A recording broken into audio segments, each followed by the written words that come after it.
Hi class, it's Miss Miller here, and today what I'd like to do is talk with you about your favorite subject, and that's English. We're going to continue with our discussion on the sentence expanders, and we're going to focus on this sentence right here, the dog slept by the door, throughout the next few slides. And you'll notice that the dog is in red because we're going to spend some time really taking the dog apart. And you're probably wondering, how are you going to do that? I'm going to show you what that means. So we're going to do what's called the Noun-part Plus, really is what it is. And so here we have this image of this dog here and all these different parts. And it's these parts that are going to help us sort of construct or extend our sentence. So you're going to take different pieces, and some of these I don't even recognize, but the tail, the toes, the nails. We're going to take every little piece of this dog, and we're going to be very selective about which ones we take to sort of help us construct new sentences. Let's take a look. So this is the Noun-part Plus, and here's our formula. So on one side we have the noun part plus the ing, and I want to get this picture back up of the dog so that you can see what we're working with.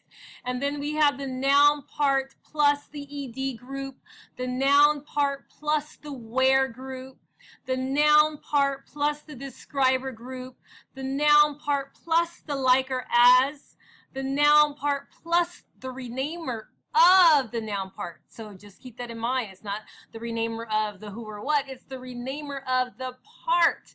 And then we have the noun part plus the to action. Let's look at the phrase so you could see what it looks like. Well, if we look at the image, we have its tail. That's a part of this dog. And we go right to the ing. I'm trying my best to emphasize the ing and wagging. And notice there's no word or words to sort of go in between the word tail and wagging. It goes straight into its tail, wagging back and forth. That is a noun part plus an ing group. Then we have another part. It's mouth. Now keep in mind, all of these are simply phrases that are going to be attached to sentences or our original sentence a little bit later. So we have its mouth clenched tight.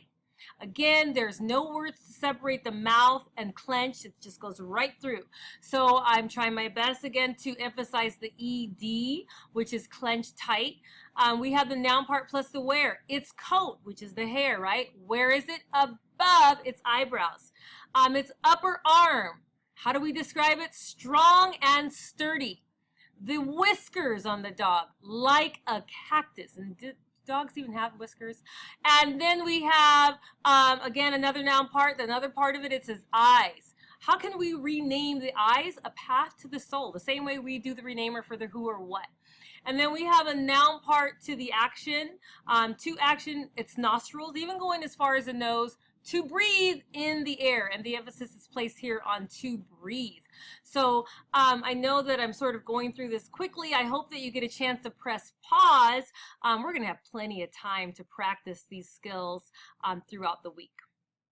So let's take a look at some rules here. 5 rules when applying this. One is you use a noun part.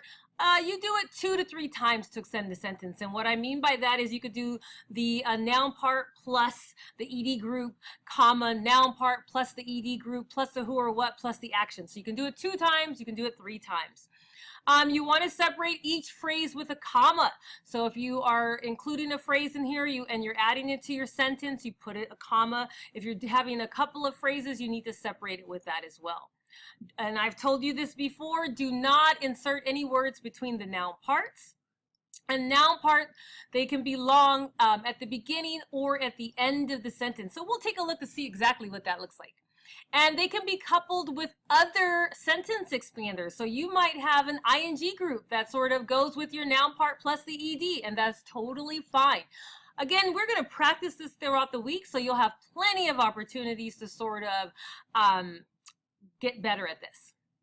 All right, so here is what it might look like. It's much easier to see it than to hear about it. The dog slept by the door. That's our original sentence that we had on the very first slide.